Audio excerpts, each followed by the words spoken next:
The Mysterious Traveler.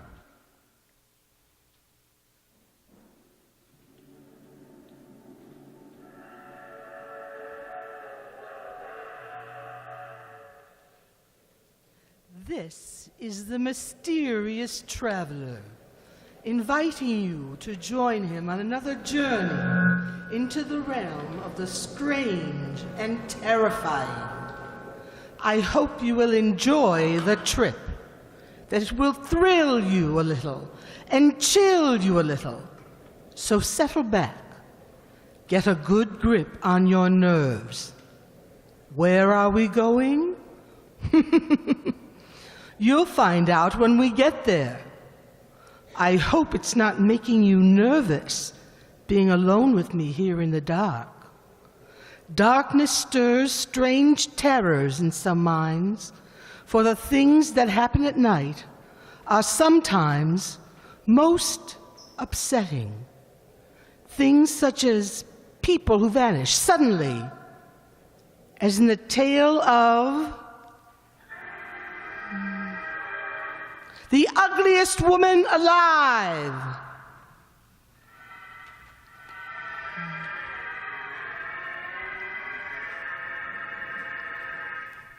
I once met a woman who confessed to being the ugliest woman alive, and yet I thought her beautiful. She told me a story so strange, so incredible, that most people would have thought her insane. Yet I believed her.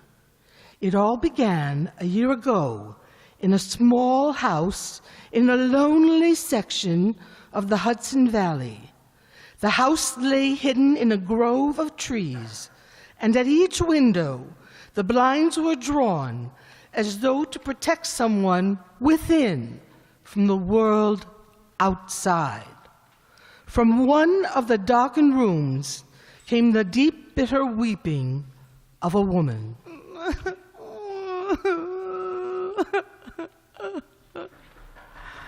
What is it? It's your cousin, Richard, miss. He's here to see you. Send him away. I don't want to see him. I thought I told you! Oh, forgive me for breaking in like this, Gloria, but I've come to see you as your doctor, not your cousin. Are you sure you haven't also come to borrow some money to shower on that beautiful, stupid wife of yours? You haven't any right to talk about my wife like that. I speak as I please. If you don't like it, get out. Your servant, Martha, tells me you're in constant pain. You'd better let me examine you. I don't want to be examined. There is nothing you or anyone else can do for me. Gloria, you can't go on this way, year after year, shutting yourself off from the world and everyone, never leaving this darkened room. As your doctor, I can't be responsible for the consequences. As my doctor? You're all a pack of frauds. Ever since childhood, it has been one operation after another. And look at me, even more ugly and deformed than I was after the accident. Now, Gloria, I can understand how you feel, but I don't... You can understand how I feel? Do you know what it is like to be so ugly and deformed that you can't bear to look at yourself in a mirror? To have people shudder when they see you? If you just didn't think about it so much, you might be able to... How can I escape thinking about it when every moment I am racked with pain? What have I got to look forward to? 20 or 30 years of pain and darkness? Oh, I would give these years, all of them, just to be beautiful and well for 6 months. You mustn't lose hope, Gloria. Perhaps another operation in the future will take You're care... lying! You know that no operation can help me. I'm doomed to be ugly and deformed as long as I can live. There's no use pretending. Here, let me look at you. You know your heart can't stand excitement. I'm all right. I'm all right. Leave me alone. You're not all right. Look here, Gloria. In your condition, you need a doctor to live here and look after you. Now, a few days ago, I met an old teacher of mine, Professor Hadley. I'm sure I could prevail upon him to accept a position here. He'd be just like the rest of them. Promises, promises, nothing else. I'm sure you'd like him. And he was once considered the most brilliant neurologist in the country. What do you mean, was once considered? Well, at the height of his career, something no one seems to know about changed him overnight. He took to drinking and as a result lost his position at the university, his practice, everything. In other words, he is just like me, an outcast. Yes, I suppose you might say that. Then what better place would it be for the professor than this house? It was built for outcasts. If he...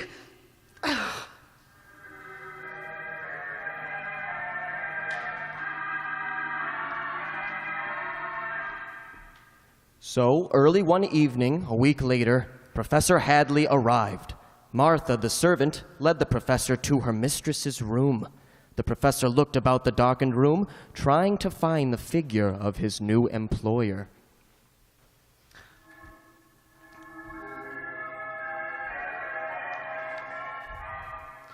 Forgive my receiving you in the darkness, Professor, but I prefer it this way. My dear Miss King, we'll have to see each other sooner or later. This is as good a time as any. Now, where's the light switch? I don't want you to turn it on! Here it is. Professor! You'll have to learn that my wishes come first, not yours. Why do you keep staring at me like that? Merely professional interest. Well, why don't you say it? I'm hideous, the ugliest woman you have ever seen. Do you have a glass? I dislike drinking out of a bottle. Here's one. What's the matter, Professor? Is my ugliness such a shock that you need a drink? I suppose you're going to tell me what the rest of them have, that another operation might make a new woman out of me.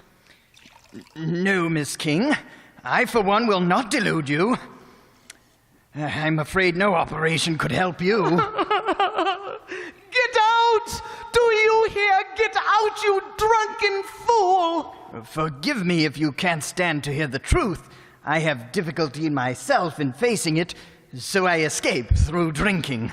Anyone can see what I seek to escape. But what do you seek to escape, Professor? Memories, Miss King. You're a coward, Professor. A person can overcome memories. But what can one do with a face and a body as mine? Believe me, my memories are as terrifying as your appearance. Strangely enough, they were brought about as a result of trying to help people like you. You were trying to help people like me? How? Oh, does it matter? Oh, you might say that I had a dream of the future as only a scientist might have. As you can see, I failed. I should very much like to hear about it, Professor. That is, if you don't mind telling me about it. But I do mind, Miss King, just as you mind being stared at. I trust you don't object to my drinking. No, Professor, not at all. Go right ahead. Meanwhile, we can talk. I'm more than interested in what you have to say. Miss King, pioneering doesn't pay. I was a famous doctor and teacher, but then I decided to pioneer in a field as yet untouched by science. I accepted the challenge of the unknown, but I failed. But what was this experiment you engaged in, Professor? Oh, you wouldn't understand. Even men of science, men who should have understood, didn't believe it could be done. Tell me about it. Perhaps I will understand. It is generally believed that when a man dies, his body becomes worthless. But that isn't true, for science has already been able to make use of the dead. Make use of the dead? How? By using parts of the eyes of the dead for the living blind. The eyes of the dead have provided sight for thousands of people who were doomed to eternal darkness because they lacked retinas. In other words, the dead supplied the living with missing parts. Yes. And is that what your experiment was about? It was along those lines. As a brain specialist, I felt that this remarkable step in science could be carried still further. Carried still further? Yes.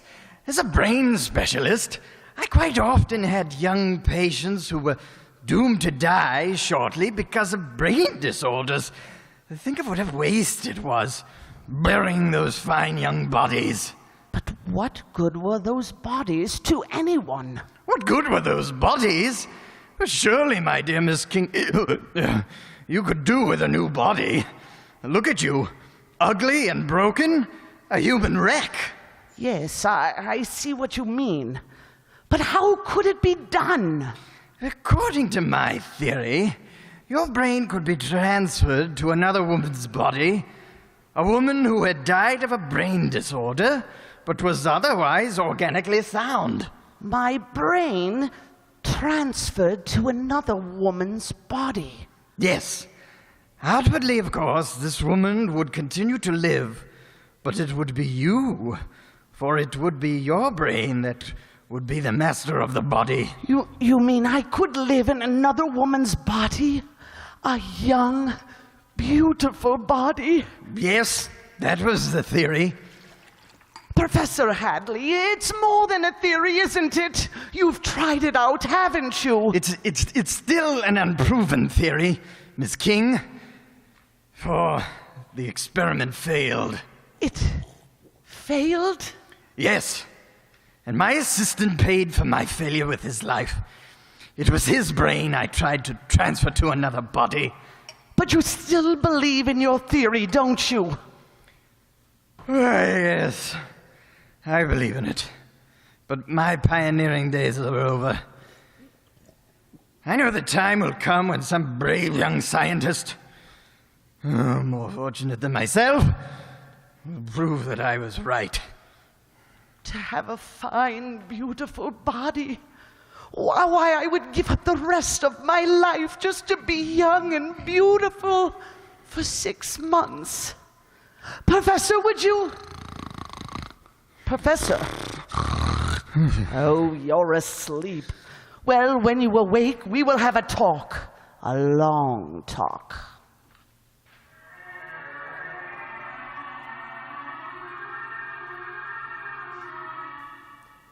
And all through the long night the professor slept off his drunken stupor.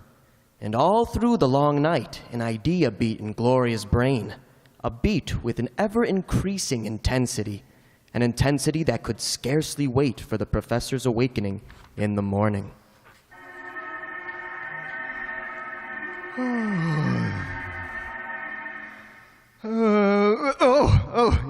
Yes. Good morning, Professor. What? It's you, Miss King. I seem to have fallen asleep on your couch. That's quite all right. Do you recall the talk we had last night, Professor? The talk we had, only vaguely, I'm afraid. You told me about your experiment and the unfortunate assistant who died. I told you about that? Well, I'm afraid I was quite drunk, Miss King. I trust you didn't take what I said seriously. But I do, Professor. And there is no need for you to deny what you told me last night. Very well, Miss King. Then I won't deny anything. Let's just forget about the entire matter. I have no intention of forgetting about it, Professor. What do you mean? You tried to prove your theory once, and you failed. Now I want you to try a second time, using me as your subject. But that's impossible. I couldn't. Not after watching my assistant die. I've lost my nerve. I'm through. Professor, evidently the police never found out about your assistant's death, or you would have lost your license, been sent to prison. You mean you tell them? I shall tell them, only if you refuse to do as I ask. But you don't comprehend the risk involved. I'm only working on a theory, with the odds 1,000 to 1 against my succeeding. What do I have to lose? 20, 30 years of pain and ugliness? I'm more willing to gamble those years for a new body. I'd take the chance even if it were only for 6 months in a young and beautiful body instead of a lifetime. But there are so many obstacles. I'd need a laboratory such as was never seen before, with special equipment and instruments. It would be extremely expensive. That wouldn't matter. I'm quite wealthy. And I'd need an assistant. I can't operate alone. I can provide you with one. But most important of all, at the time of the operation, I'd need the body of a woman who had been dead only a few hours from a brain disorder. I promise you will have her, Professor. And anything else you need. Oh, it will be difficult. Most difficult, with tremendous odds against us. Of course, it would be... Come, Professor, I'm willing to take the chance. Why not you? All right, I'll do it.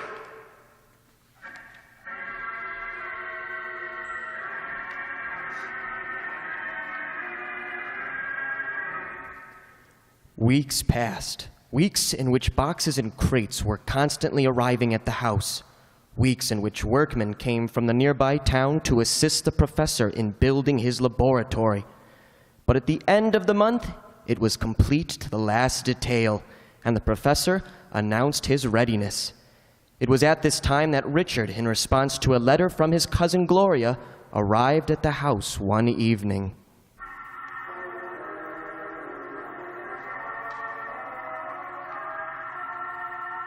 Gloria, what's going on here? Hello, Richard. Sit down, won't you? Gloria, what are you up to? Why have you furnished this house with a laboratory and an operating room? Why, well, you must have spent thousands of dollars on all that equipment. Yes, Richard, I have. But why?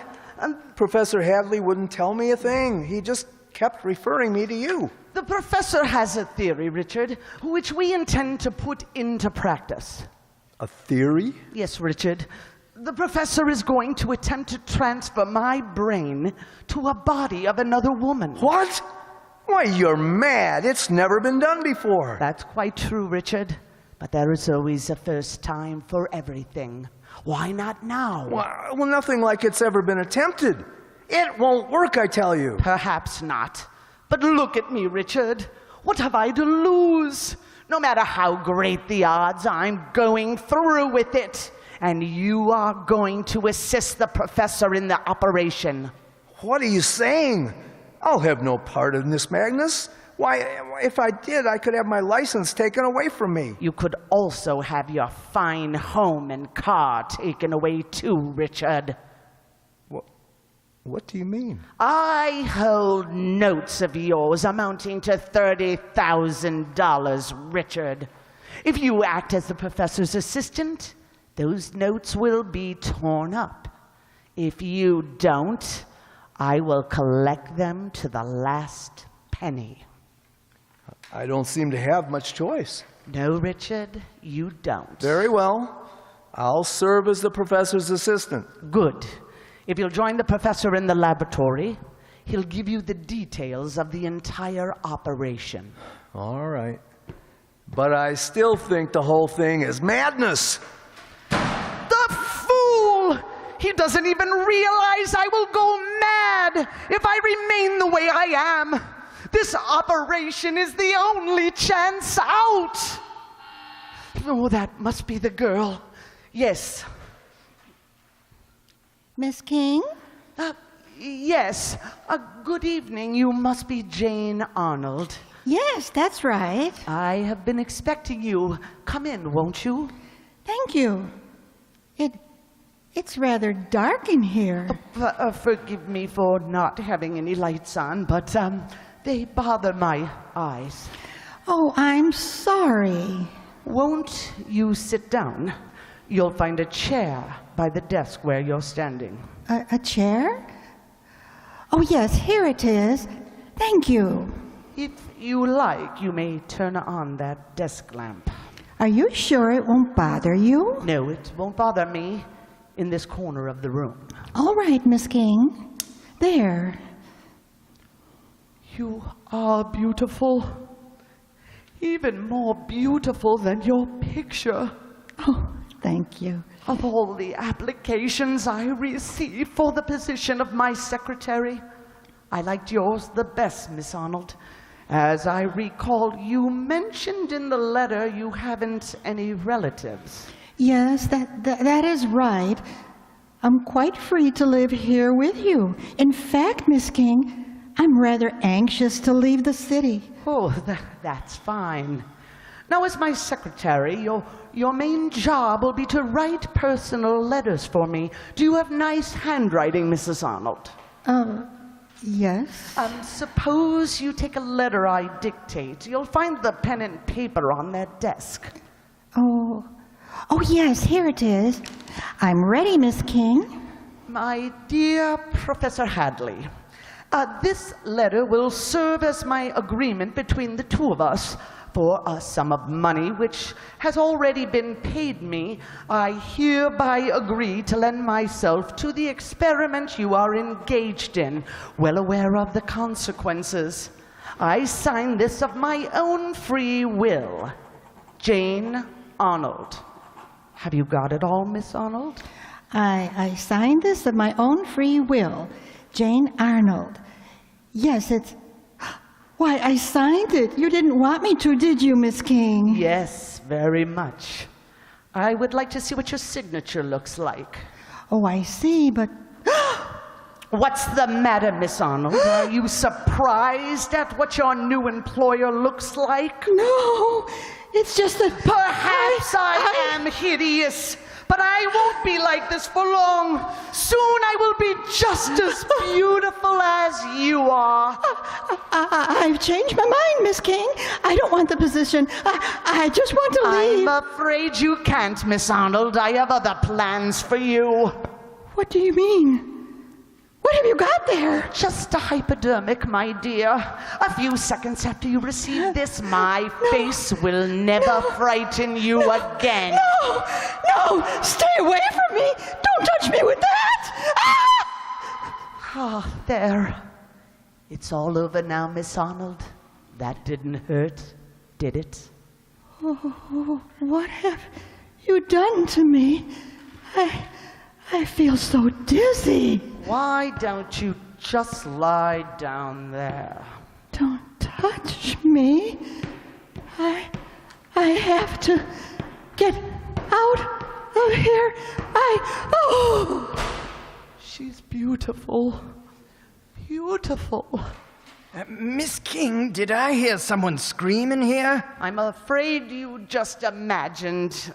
You just imagined you did, Professor. Gloria, who's this girl? Why, she's unconscious. Yes, that's right. She is the one we're going to use in the experiment. But Miss King, this girl is still alive. You were supposed to supply me with a woman dead a few hours from a brain disorder. What's the difference, Professor? This young lady is in a hopeless case. Tumor of the brain. She only had a few more months to live and agreed to the experiment provided I took care of her family. But why is she unconscious? Naturally, the thought of dying terrified her, so I gave her a hypodermic. We both thought it would be better that way. But I can't proceed with the operation until I have this girl's permission. That's been taken care of, Professor. Here is the letter she wrote a few minutes ago. Well, yes, this seems satisfactory. Are you ready to proceed with the operation, Professor? Yes, everything is prepared. Good. Then I will place myself in your hands, Professor. I too am prepared for life or for death.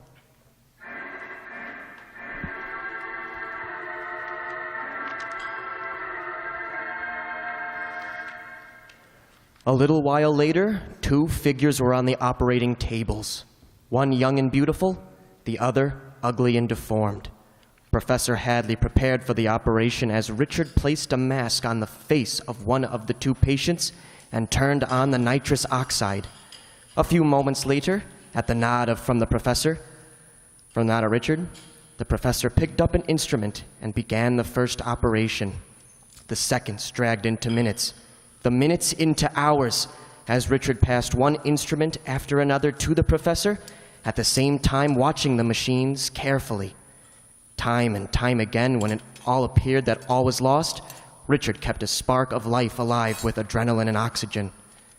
Hours later, Professor Hadley warily turned from the operating table and slowly removed his gloves. He had done everything that was possible. The rest was up to fate.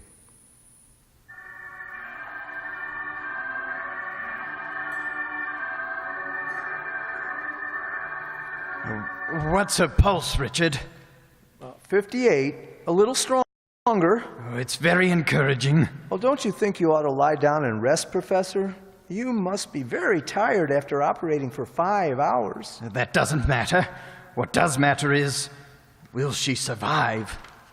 Well, if she does, you'll go down in history as one of the greatest scientists of all time. It's only my work that counts. Think of it, Richard.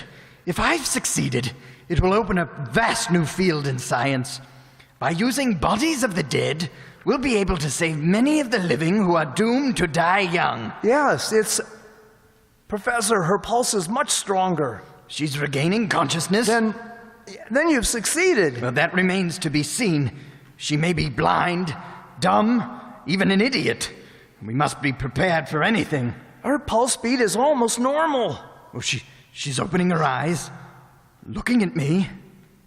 Miss King, can you hear me? Professor? Her voice, it's completely changed. Well, you forget, Richard, that her voice is now that of Jane Arnold. Oh, yes, of course. Professor, was the operation a success? So far, it appears to be, Miss King. Please, let me see a mirror. A mirror? Oh, yes, of course. Here, I'll hold it for you. Yes, it's her face. I speak, and her lips move. I'm beautiful, beautiful, not ugly and deformed. You mustn't talk anymore, Miss King. Your condition is still very serious. You must remember, Professor, Gloria King is dead. I'm now Jane Arnold. Yes, Gloria King is dead. Now you must be quiet and rest. It will be 2 or 3 weeks before you recover. Then you'll find a new life awaiting you. A new life waiting. A beautiful life.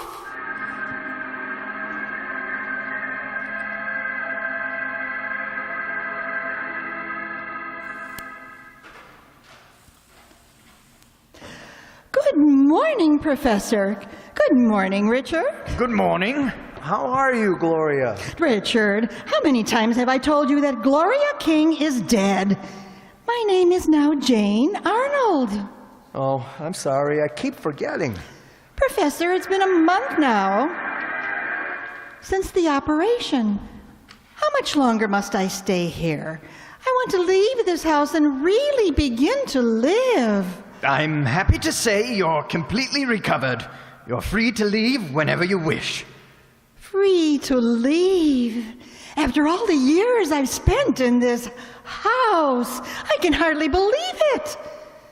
But that mirror, it shows me to be young, beautiful. Oh, what are your plans, Professor? Well, Richard and I are going to remain here and finish our paper on the experiment. It will be the most startling scientific work of this century. Yes, the professor will be famous the world over. This paper you're writing, will it have names, dates, everything exactly as it occurred? But naturally, it will be a complete record with you as the living proof. Think of the publicity it would create. Why, it would follow me wherever I went.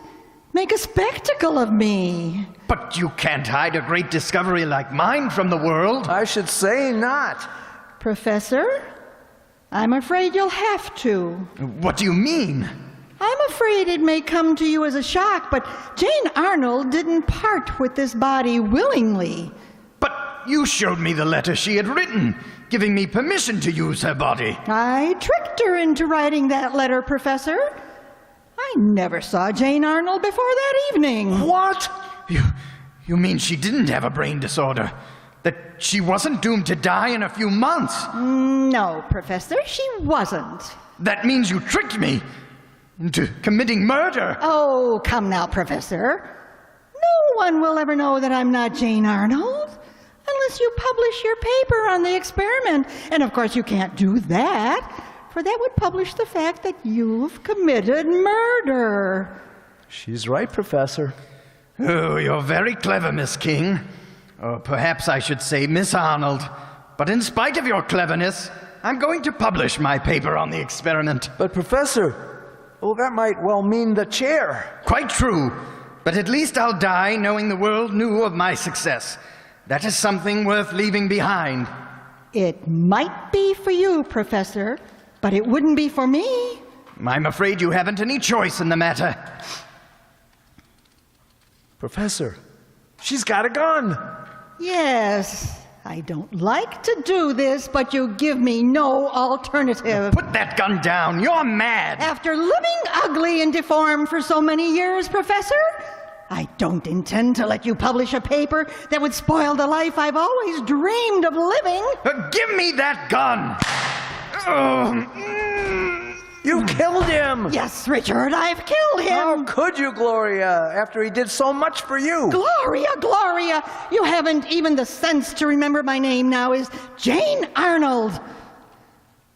I'm afraid, Richard, that you too are too dangerous to leave alive. What are you saying? I'm your cousin. You were Gloria King's cousin, but you're not mine. Gloria, how can you talk like that? You can't do this to me. No, don't shoot. I'll do anything you want. Gloria, don't. Oh, too bad, Richard, but I had no choice. You were the last link between my past and the future. I couldn't let the two of you live, not with what you both knew.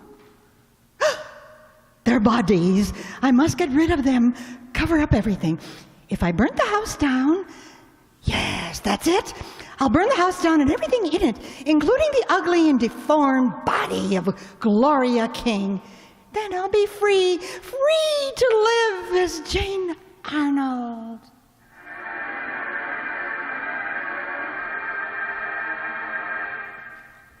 An hour later, Jane Arnold waited impatiently at the small village station for the arrival of a train that was to take her to the city. As she happily walked up and down the platform, she heard the siren of a fire engine and watched entranced as it flew past her and out towards the country. Suddenly, she smiled, for she knew where the fire engine was going and that it would be too late. A few moments later, the train to New York arrived, and Jane boarded it quickly. As she walked to her seat, she felt the many admiring eyes that were watching her, and suddenly, she was indescribably happy. Mile after mile, the train raced down the valley, bringing her closer and closer to the city and a new life. As Jane handed the conductor her fare, she realized the contents of her bag she carried were unknown to her. One by one, she began to draw objects from the bag. There was a compact, a comb, a handkerchief, a wallet with $40, and a driver's license. Jane Arnold, 445 West 106th Street. So that was where Jane Arnold lived. And the keys? One of them must be the key to her apartment. She stared for a moment at the objects in her lap, then smiled. The contents of the bag were Jane Arnold's, and she was now Jane Arnold. A few hours later, she arrived at a small apartment house on West 106th Street and went to apartment 20.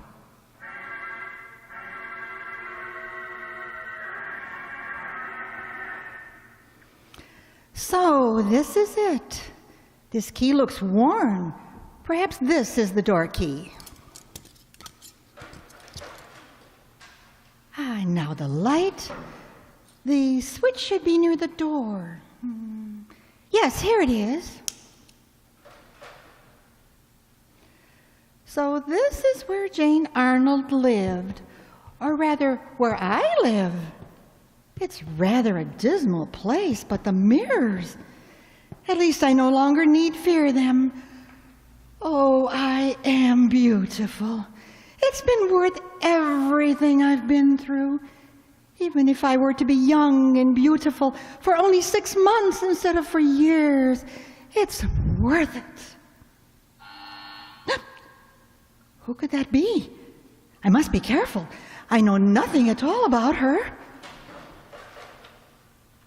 Oh, Janie, this is better than Christmas morning. I thought you were never coming back. Are you going to even say that you miss me? Miss you? What are you staring at me for? You remember me, don't you? I'm Dan, the guy who lives across the street. The guy who's in love with you, who wants to marry you. Oh, of course, Dan. It was just, well, I was surprised. We haven't seen each other since, how long is it now? Exactly a month. Every night I kept looking at your window, praying there'd be a light. When I saw it tonight, I couldn't believe it. Well, I arrived just a few minutes ago. Where were you, Janie? Why didn't you write? Just because I proposed, well, that wasn't a reason to disappear for a month. Why'd you do it? Oh, please, Dan, let's not discuss it now. All right, dear, and I promise I won't propose again. I don't want you disappearing for another month. Oh, I won't. Why do you keep looking at me like that? As if you've never seen me before. Oh, do I? It's just that I'm so happy to see you. Oh, Janie, it's wonderful to have you back. What do you say we go out and celebrate? Oh, Dan, I'd love to.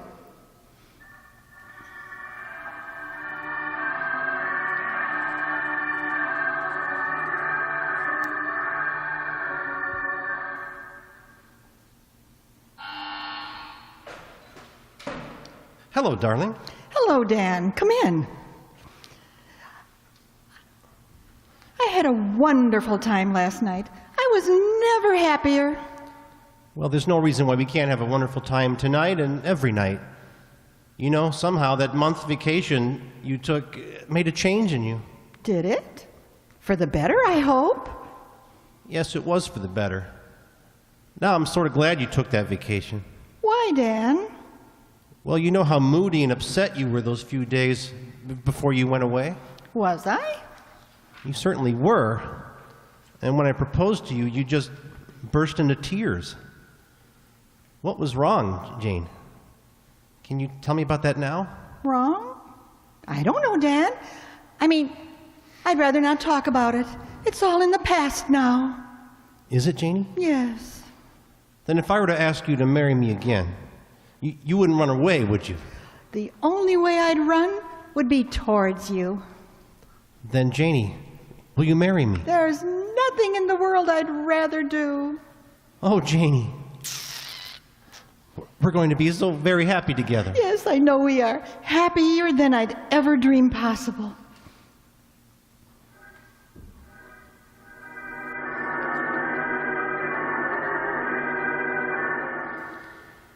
And Jane, or Gloria, was happy, deliriously happy, for the next few days. Then Dan met me on the street and told me Jane was back in town again. So that evening I dropped in on her at her apartment.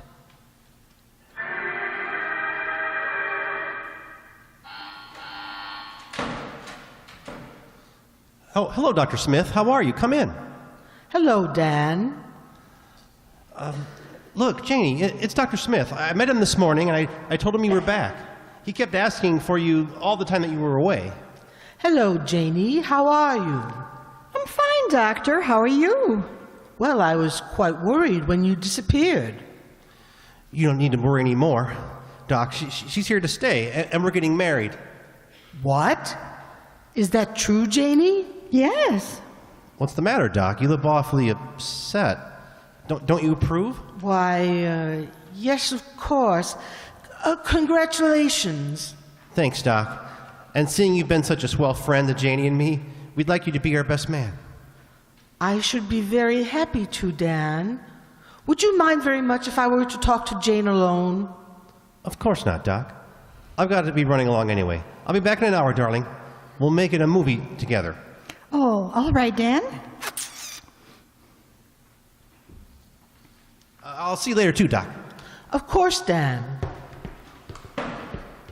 Jane, I was very much upset when I heard that you had disappeared. I was all right, Doctor. I just felt the need of a vacation. Yes, of course. Things being the way they are, I can understand your desire to get away for a while. But what I can't understand is your agreeing to marry Dan. My agreeing to marry Dan? Yes. Have you told him? Have I told him? From the tone of your voice, obviously you haven't. Jane, once you had the courage to face him and refuse to marry him, why have you changed your mind? Well, I love him. Jane, I know you love him, that you always have. But you can't do this to him. You can't marry him, things being the way they are. Things being the way they are? Of course. You know it wouldn't be fair to him. Why not? Why not? But Jane, we discussed this thoroughly 2 days before you went away. You can't be so unfair to him. What did you say? I said that you can't be so unfair to Dan. What do you mean, Doctor? Jane, what's wrong with you? You know what the specialist said about your heart, what the x-rays showed. About my heart? Yes. Jane, you're so pale. What's wrong? You've known for over a month now that you only had 6 months to live. Why are you so shocked? Only 6 months to live. So that's why she turned him down. Tried to get a job away from the city. She knew she only had 6 months more to live. Jane, who are you talking about? I don't understand. Aren't you feeling well? I'm perfectly well, Doctor. Why shouldn't I be? When I was ugly and deformed, I said I'd be satisfied if I could only be young and beautiful for 6 months. I'm getting to 6 months. What more could I ask for? 6 months! 6 months!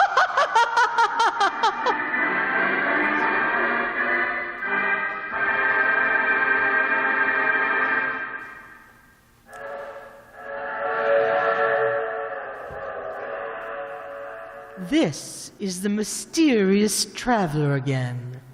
Have you enjoyed our little trip? You say it's impossible to transfer a brain from one body to another?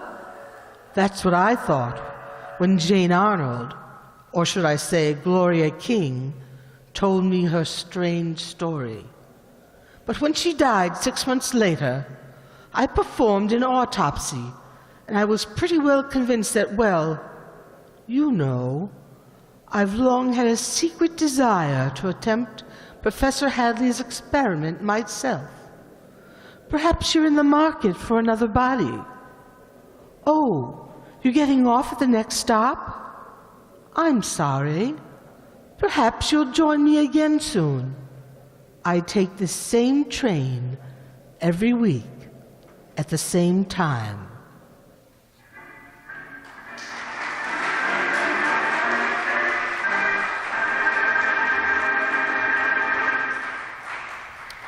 You have just heard The Ugliest Woman Alive, one of the mysterious travelers' tales from a series of dramas of the strange and unusual, brought to you each week by station WOR. Tonight's class included Sue Gajinsky as a mysterious traveler, Allison Byhun played Gloria King. Jay Summerfield played Gloria's cousin Richard. Jacob Palka played Professor Hadley.